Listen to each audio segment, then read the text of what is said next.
بسم اللہ الرحمن الرحیم۔ ناظرین کرام، پروگرام شیر تنویر کے ساتھ میں ہوں آپ کا میزبان تنویر حیدر۔ ناظرین، آج جب ہم اقصائے عالم پر نظر دوڑاتے ہیں تو یوں محسوس ہوتا ہے کہ کوئی شے بھی اپنے اصل مقام پر موجود نہیں ہے۔ یہ دنیا عدم توازن کا شکار ہو چکی ہے۔ یہ جہان رنگ و بو چند ایسے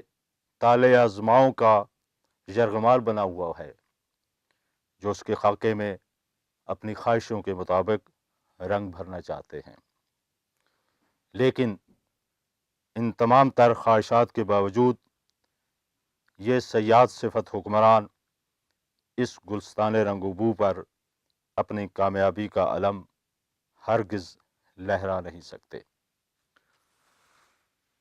ناظرین، آج کی میری نظم اسی حقیقت کی طرف اشارہ کرتی ہے۔ اس نظم کا عنوان ہے چمن بے وارث نہیں۔ وہ جو صیاد ہیں زمانے کے، وہ جو ہر گلستاں کی طاق میں ہے، وہ جو صیاد ہیں زمانے کے، وہ جو ہر گلستاں کی طاق میں ہیں، بجلیاں جن کی آستین میں ہیں، خون بسمل ہے جن کے ہونٹوں پر، اور زام میں اپنی کبریائی کے وہ جو حد سے گزرنا چاہتے ہیں۔ وہ جو صیاد ہیں زمانے کے، وہ جو ہر گلستاں کی طاق میں ہیں، بجلیاں جن کی آستین میں ہیں، خون بسمل ہے جن کے ہونٹوں پر، اور زام میں اپنی کبریائی کے وہ جو حد سے گزرنا چاہتے ہیں، اور وہ جو غارت گری کی نیت سے چاہتے ہیں کہ اب دراز کریں دست خونبار ہر گلے تر تک۔ وہ جو غارت گری کی نیت سے چاہتے ہیں کہ اب دراز کریں دست خونبار ہر گلے تر تک، اور چاہتے ہیں کہ آشیانوں کے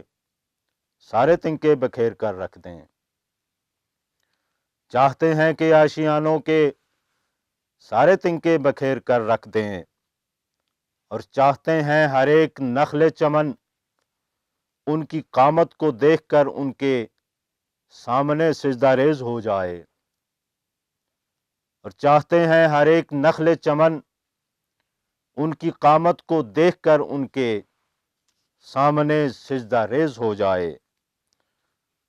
اور چاہتے ہیں کہ بلبلیں ساری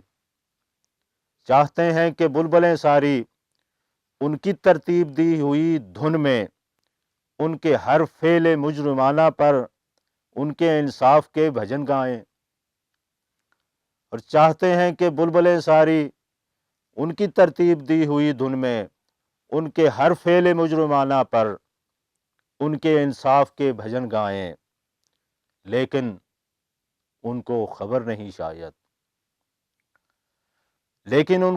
نہیں شاید وہ جو ہاتھی کی موت کا ساماں ایک پرندے کی چونچ میں رکھ کر اپنی آیات کو دکھاتا ہے، لیکن ان کو خبر نہیں شاید وہ جو ہاتھی کی موت کا ساماں ایک پرندے کی چونچ میں رکھ کر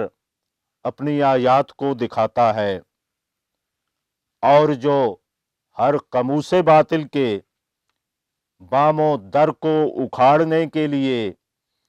ایک اپنے ولی کے ہاتھوں سے اپنی قدرت کو آزماتا ہے،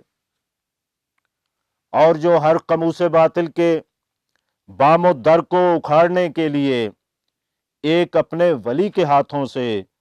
اپنی قدرت کو آزماتا ہے، اس کا وعدہ ہے آج کے دن بھی اس نئی رزم گاہ خیبر میں،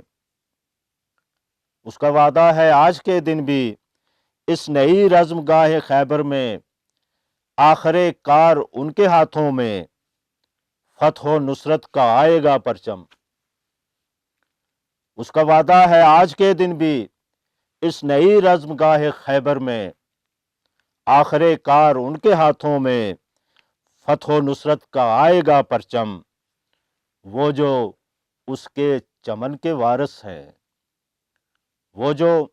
اس کے چمن کے وارث ہیں، وہ جو خیبر شکن کے وارث ہیں۔ شکریہ۔